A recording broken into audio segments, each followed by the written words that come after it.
Hello, welcome to the OB 320 Exam 1 review. My name is Christian Eisinger. I'm the TA for the first half of the alphabet. Sarah is the one for the latter half, but either way, anyone's welcome to watch this one. A few things before I start. This is just going to be Chapter 4 and Chapter 5. Sarah is going to be doing Chapter 1 and Chapter 2. And then we're going to split chapter 3 in half, but we're not sure exactly where that split is going to be. So for now, this is just chapter 4 and chapter 5.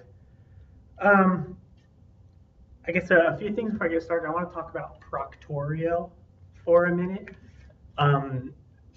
If you're like me, it probably confused you reading about how you are required to take it in the testing center, but then some places were saying you can take it online. So if you want to take it in the testing center, you have to schedule it by Wednesday, so the 11th, or actually you have to schedule it on or before that day. It's due. The exam is due Friday, but if you use Proctorio, you can take it basically anywhere you have internet access. It's going to use your webcam to record your surroundings and the microphone to make sure no one's whispering answers to you. But you can sit right in your home at 3 in the morning and take it through Proctorio. It does have a small like setup guide with it, so I would recommend setting it up before you're actually going to take the test. Go through and click on it, say get started. It'll talk you through a few things. It'll check your webcam, your internet access. So do those before rather than wait till the last minute to try to take the exam and realize you have to do the setup and then you run out of time. All right. Also, I apologize for the horrible quality of the video, and I assume the sound's going to be bad as well. I thought I had a good webcam video or camera, but I guess not. But either way, so this review is going to, like I said, cover chapter 4 and 5. A lot of the examples I use are going to come out of the book because the book uses good examples, but also because I'm lazy. Sure, well, let's get started. So chapter 4 and chapter 5 are kind of, they go hand in hand. They both talk about price, or not, sorry, they talk about differentiation strategies. So actually, that's not entirely true. Let me see what the chapters are called, and then I'll say that.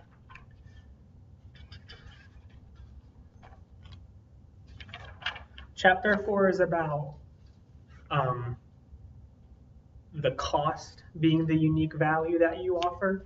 And then chapter 5 talks about the product or the service being the aspects of it being the unique value. So anyway, chapter 4 is about cost and how you can use cost to sell to customers. And then chapter 5 is about your product or service and how you use that to sell to your customers.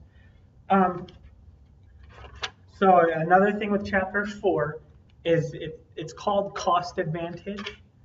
And if you look through the whole chapter, the first thing it does is lay out the 5 ways to gain a cost advantage. And then the rest of the chapter is just discussing those 5 aspects. So the first one is economies of scale or scope.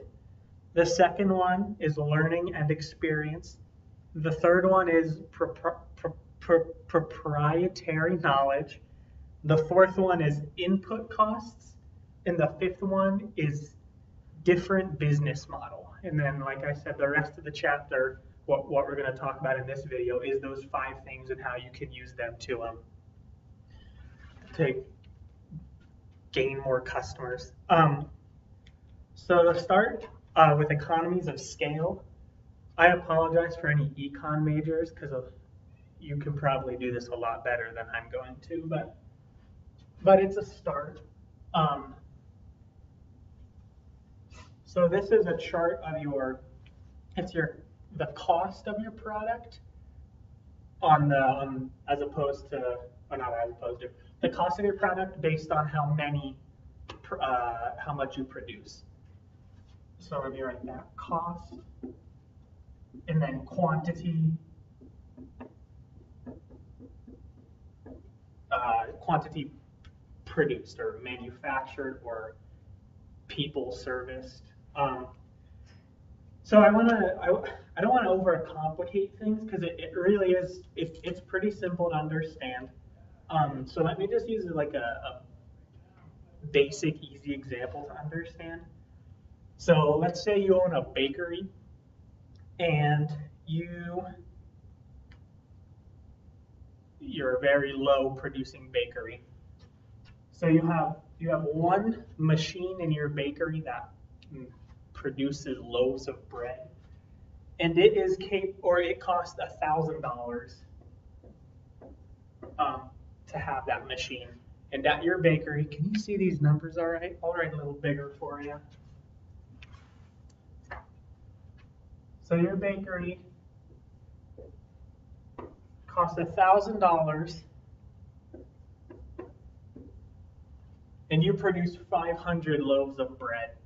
We'll just say a day. So in one day, your machine costs $1,000 with the ingredients, the employee wages, everything costs $1,000, and then you produce 500 loaves. So if you were to map out how much each loaf of bread costs, then that would be, this isn't to scale or anything, by the way. And I will say this is 2. So at 500 loaves of bread at $1,000 to produce that, you're right here at 2. So each loaf costs $2 to make. But let's say you double your output and you start producing 1,000 loaves.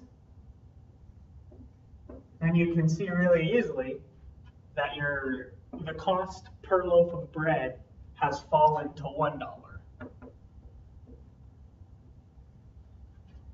And then if you keep going, you can see if you add another 0, it's going to fall to, is that 10 cents? Yeah, 10 cents. So at 10,000, way up here, you'd be down here. But obviously something else is playing in, or else it would be, every company would be producing millions and millions of product and be very cost effective. The other thing that's playing in is the book talks about how eventually as things start to, as you produce so much, other things start to cost more. So for example, if your machine that costs $1,000 can only make 1,000 loaves of bread, if you have 10,000, you're going to need 10 machines, and so the price is going to increase to 10,000 for these 10,000 loaves of bread. So we'll put, I guess this kind of, as the denominator increases, it goes down, but then obviously the other way, if the numerator increases, it goes the other way. So this would start to go up. The cost would start to go up, and this would start to go down. And right here in the middle,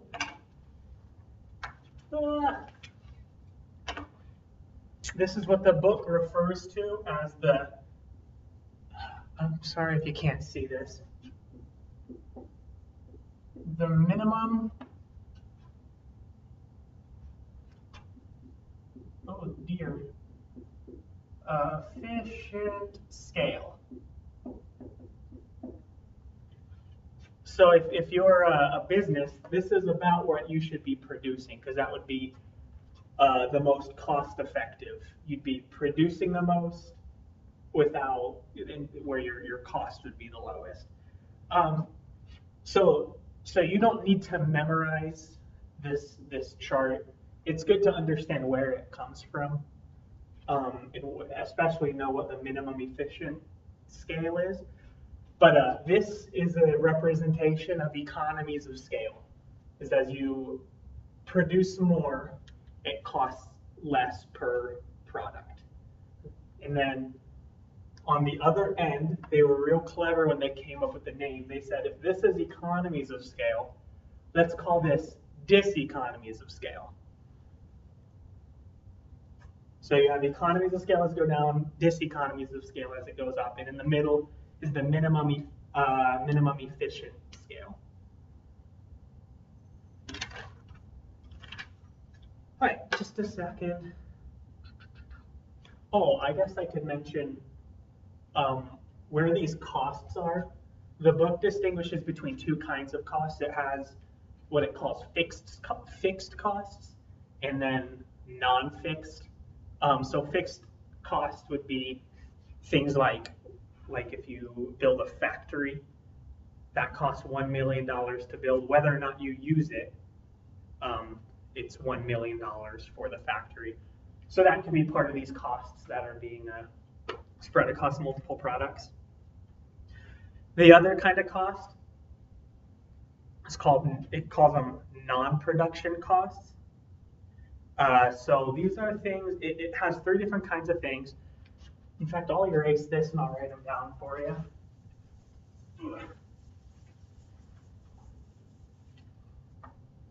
So the first one, I'm going to use black. Can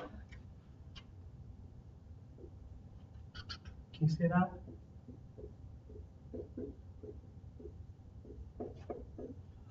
Might run out of room. Is there an E? No. I call it research and development. So this is thing. Let's see. The book talks about.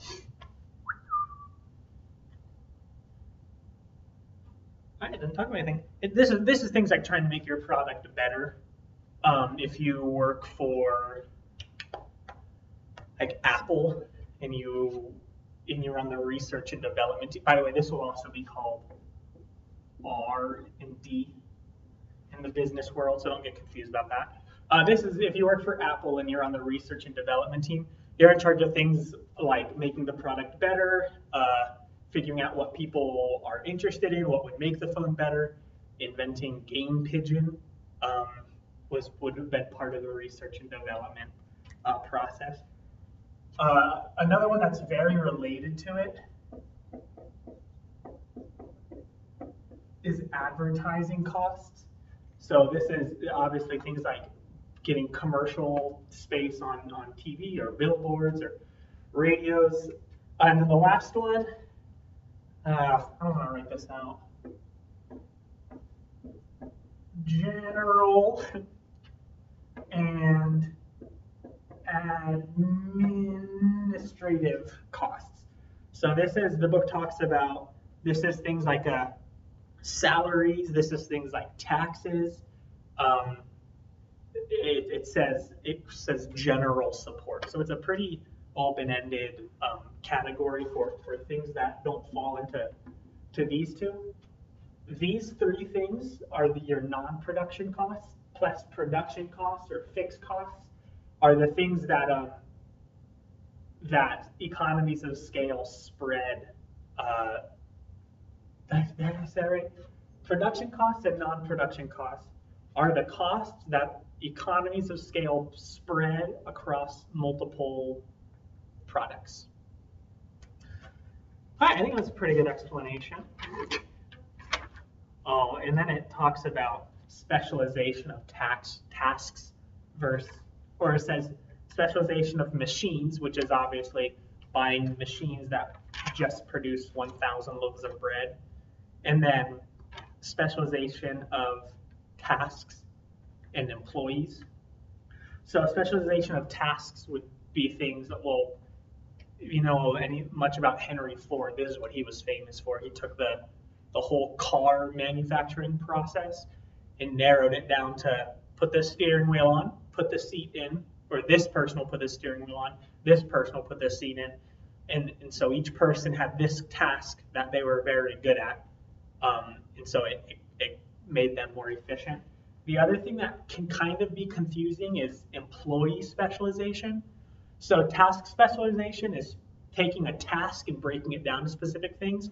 Employee specialization is kind of the same thing, but with employees. So you have one employee that does accounting, one that does, I don't know, sales, one that's the CEO, or the one that's the human resources. So you can see the difference: task specialization, specializing in a task; employee specialization, specializing specific employees for specific uh, things. And then economies of scope. The book actually uses a great example. It talks about Victoria's Secret and Bed Bath, or no, Bath and Body Works. They're owned by the same people. So if you go into a mall and you see a Victoria's Secret, there's probably a Bed Bath. No, a Bath and Body Works right around the corner. They're owned by the same people. So economies of scope is expanding the scope of its operations to actually lessen the costs of them. Does that make sense? So it's expensive to ship things from wherever Victoria's Secret headquarters is to the mall. So while they're shipping them, they spread the cost of shipping by putting two of their stores in there that all of their products can go into. Learning and experience. This can be kind of confusing. Actually, it is confusing. I'll stop lying. It's confusing, but there's one key difference. And maybe not one key difference. So they both look just about the same. They both look like this. This could be the learning scale. Sorry, the learning curve or the experience curve. So learning talks about I want to make sure I get this right so I don't confuse anyone. Okay, so the learning curve talks about the time over the quantity produced. So this is saying if you, or we'll stick with the baker example, if you're a baker, or you work in a bakery and you make apple pie, maybe the first time you make an apple pie, it takes you 10 minutes. And then as you get better, it takes less and less time. The book says every time output doubles, it's a 20% reduction in time. So that's about, if you make one pie in 1 hour, then the next time you'll make one pie in about 50 minutes. That's about 20% less. And then when you make, I believe it's 4 pies, it'll be around 45 minutes. It's 20% as you double. The difference between the learning curve and the experience curve is what it's measured against. So that was the learning curve. This one is cost. So you can see this is kind of similar to the economies of scale chart we were just looking at. So costs includes the learning curve. So that's why they seem to be so overly related, is because they are. The learning curve is part of this one. So this is saying a very almost identical thing, except that it's saying when output doubles, the total cost falls by 10 to 30%. That's called the law of experience. As quantity doubles, you'll fall 10 to 30% on that. And that's about all there is to the what they are. The book talks for a little bit about how companies use them. It talks about 4 ways that companies use the experience curve. It talks about, I'll write it over here in a different color. Can you see that? No. Maybe I'll use blue.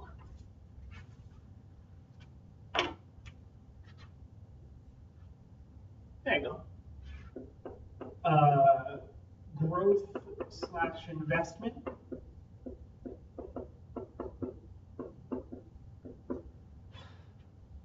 So this is the example that it uses, if this is a really steep experience curve, then you want to start producing as much as you can, as basically as quick as possible, so you can start moving along here. So for real quick, I'll do an example.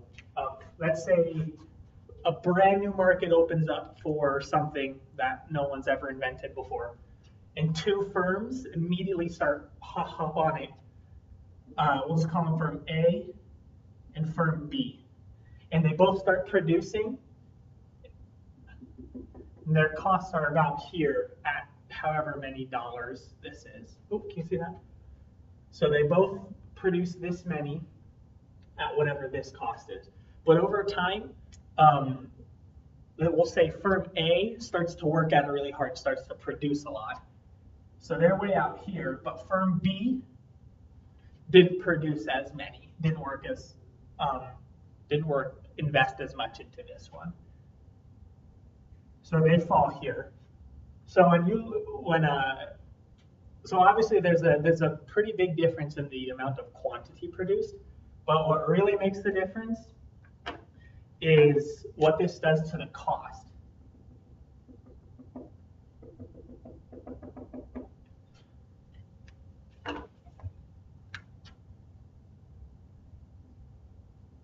So after having produced that much, firm A's cost, I hope you can see this. I'll try to make it abundantly clear. Firm A's costs are this much lower. I'm gonna make sure you can see this, because this is pretty important. So as you can see, firm A produced a lot more, and its costs are that much lower than firm B. So in markets where there's a really steep experience curve, you want to produce a lot so your costs can fall. And then in markets where the experience curve is less steep, it would still be important to, obviously, because you want to limit your costs, but it wouldn't be as critical. Oh, I was using blue.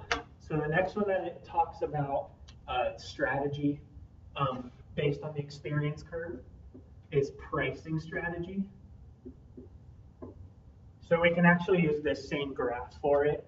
If you're firm A and you want to lower your experience or your costs more than firm B, one thing you can do is lower your prices for a time, so you'll attract more customers, and then you'll be producing more. Your cost will be lower as you grab more people interested in your product, and you'll be able to produce more.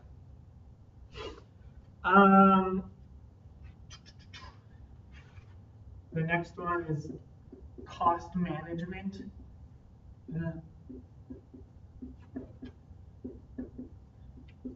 So this is, again, we can use this graph. If after, let's see, firm A outproduced firm B, but let's say that firm A's costs were still higher, then it can tell there's something it can improve on. The example the book uses is General Motors was outproducing all the other car companies by far, but each car cost so much more to produce that they were able to look at the other companies and say, okay, we've got something we need to improve on, and then they were able to lower their costs. And then acquisition.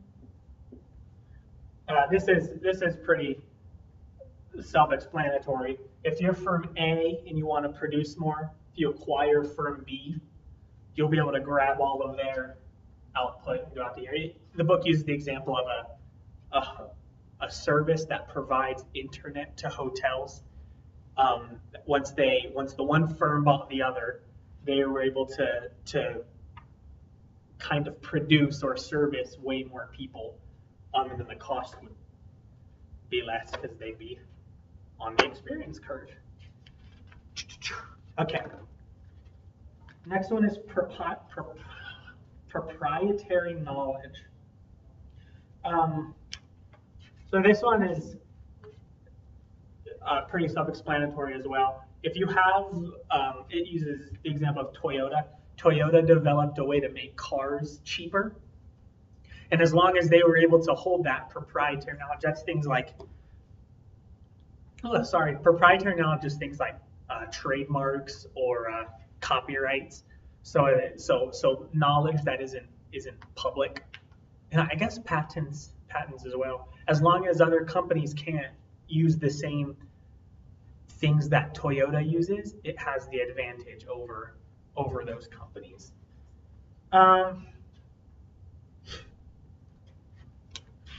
Okay, lower input costs is another way to.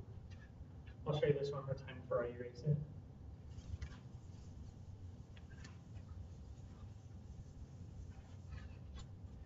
Okay, lower input costs is another way to gain a cost advantage.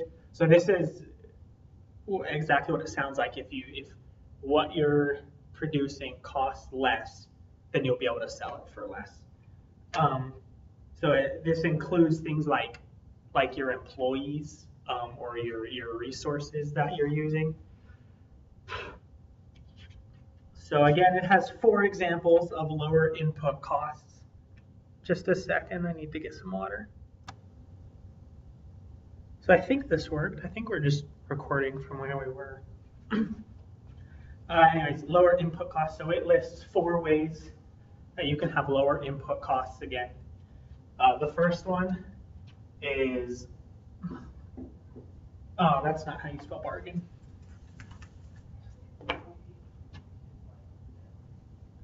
Bargain power.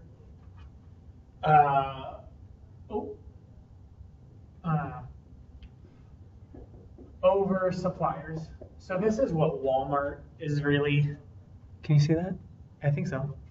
This is what Walmart is notable, or is known for rather. They're so big, and suppliers rely so much on supplying to them that basically any price that Walmart names, they have to follow, or because they can't afford to tell Walmart, no, never mind, we're not going to supply you for that much, because Walmart provides too much of their business. So bargaining power over suppliers, you can get your products for less because you can control more of how much it is.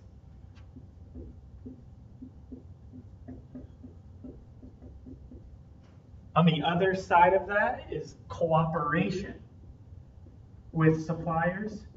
So these two are opposites. Walmart, you think here, and then the book uses the example for cooperation. Toyota works very closely with its suppliers. It says that Toyota will give its suppliers some of their manufacturing experts or engineers, and so because they work so closely together, that suppliers find that it's worth it to build their plants closer to Toyota, so that Toyota is not paying as much to get aluminum or however you make cars. They work closer together, not just in physical proximity, but they work closer together so Toyota can get the prices or can get their supplies for cheaper. And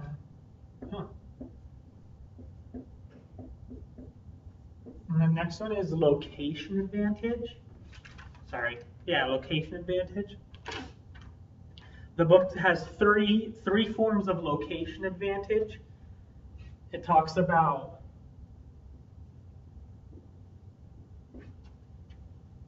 that says wage, W-A-G-E.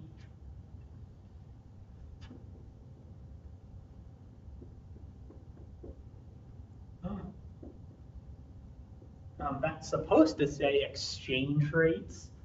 And then the third one is raw materials.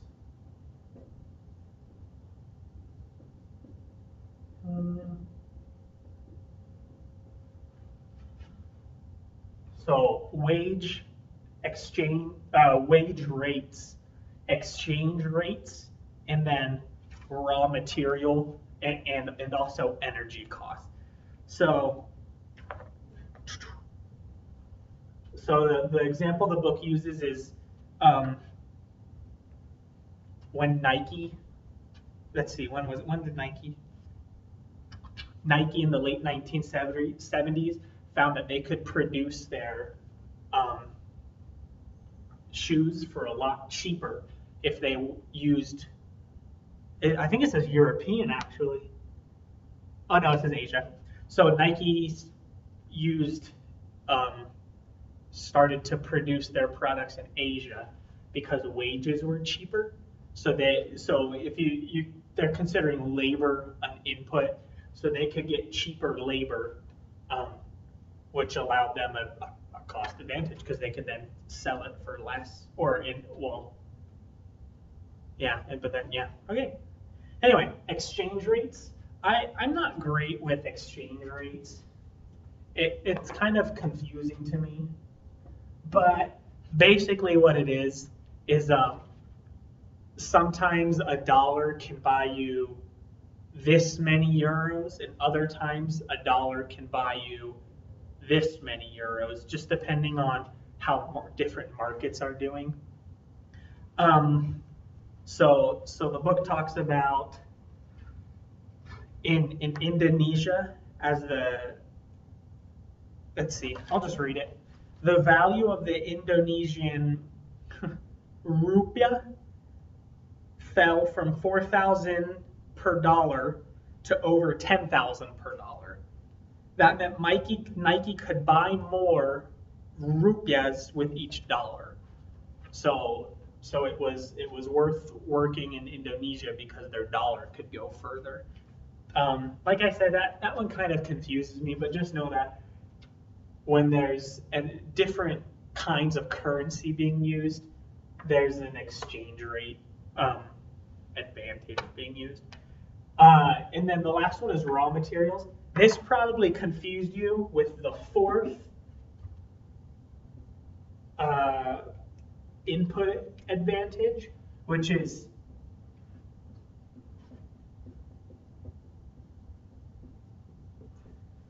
preferred access to, oh, it just says inputs. Is that on the screen? Yeah. So let me see, because I wrote down the difference. And again, I don't want to confuse you.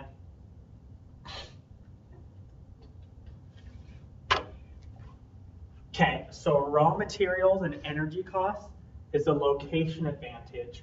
Preferred access to inputs, including raw materials, is a different kind of advantage.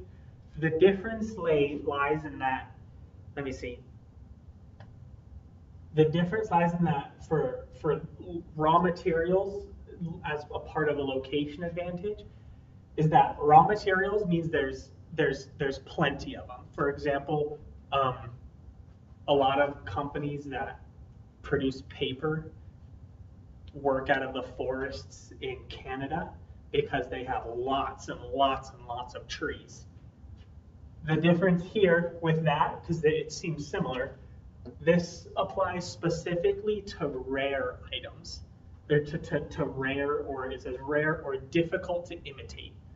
So an advantage in being in Canada was you would have access to a lot of raw materials.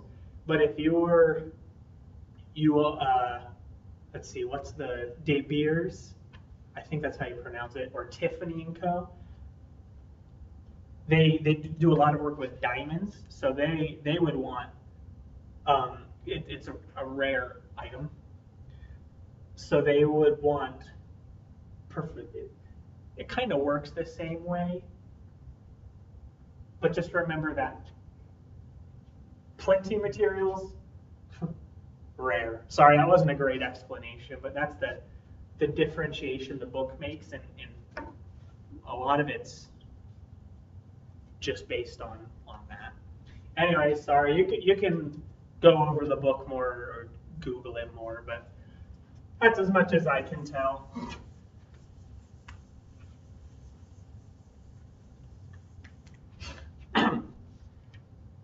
All right, and the last way to get a cost advantage over your competitors is by using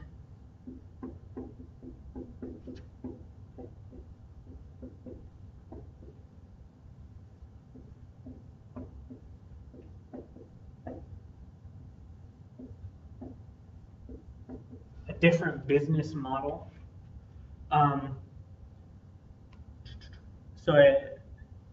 Does it talk about it? No. So different business model or value chain. So this is your company does something different that other companies don't do that allows you to sell it for cheaper. A good example of this one, actually let me say real quick. The book has two different ways this is used. Eliminating steps.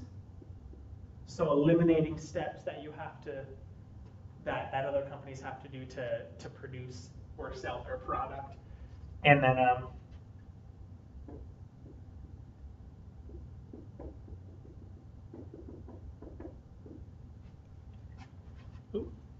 so you can see that says new activities. So you can your company can do something different by either eliminating things that other companies do or doing things that other companies don't.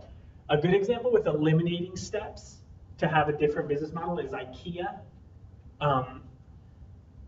IKEA doesn't assemble its furniture that it sells. So if you go into like Ashley Furniture, you'll walk into the showroom and you'll buy a couch and they'll pick that couch up, or maybe they have another one in the back. But you'll purchase it, you'll take it home. So they have to pay for people to assemble the couches and then set them up in the showroom. But if you've ever been to IKEA, they do have little showrooms, but when you purchase your chair or desk or whatever, you walk into the back and you grab a box and you bring that box home and you assemble it yourself. So they've eliminated the step of putting it together. They've eliminated the cost of hiring people to build things, and so they've been able to lower their costs. Performing completely new activities. You think about Barnes and Noble. They build stores with thousands of books in them, and they sell those books off the shelves. Amazon does things differently. They've come up with a new activity. You type in your book, and they send it to you, whether through a physical copy or through an ebook or even an Audible book. So the new activity is we'll do this through the internet rather than do it through brick and mortar stores. That's obviously a lot cheaper because if you're Barnes and Noble, you're paying for a store in Provo, one in Springville, one in Spanish Fork, and you're paying to have thousands of books put in each one. If you're Amazon, you have a big warehouse somewhere, and when people order a book, you just send them a book where the red fern grows, as opposed to having to build a store that they come into. You just send it right out to them. Oh, and then one last thing. This might be kind of dumb, but it might help a little bit. Just a way to remember the 5 different ways to get a cost advantage. So real quick, I'll just scribble it down. You have economies of scale. This is in the order the book talks about it. Economies of scale, learning and experience, proprietary knowledge, input costs,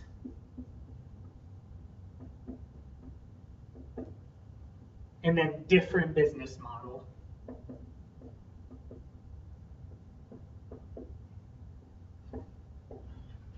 So if you want,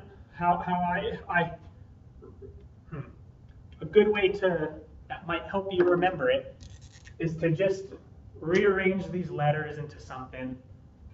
So you could do applied, and then you'd know proprietary knowledge, learning and experience, input costs, economies of scale, and then different business model. And if you have a good understanding of each of these 5 things, oh, you can't even see that. I wrote PLIED, by the way. I guess you can't see. I didn't realize that. There you go. And then, so that'll help you remember the 5 of them. If you have a good understanding of these, of each of these, then you get the entire chapter, because that's all the chapter is. It's just a discussion of those 5 things. That's it for chapter 4. I'm gonna pause the video and then I'll record chapter 5. If I made any mistakes or forgot anything, or if you have any questions, send me an email so that I can correct them for the whole class, because I probably messed a few things up. So if I did and you caught it and you don't want other people to mess up because I messed up, send me an email and I'll try to get in contact with the whole class and say, hey, anybody who watched my review, I said this, I meant this. I hope that helps with chapter 4. I'll get started on chapter 5 in just a minute.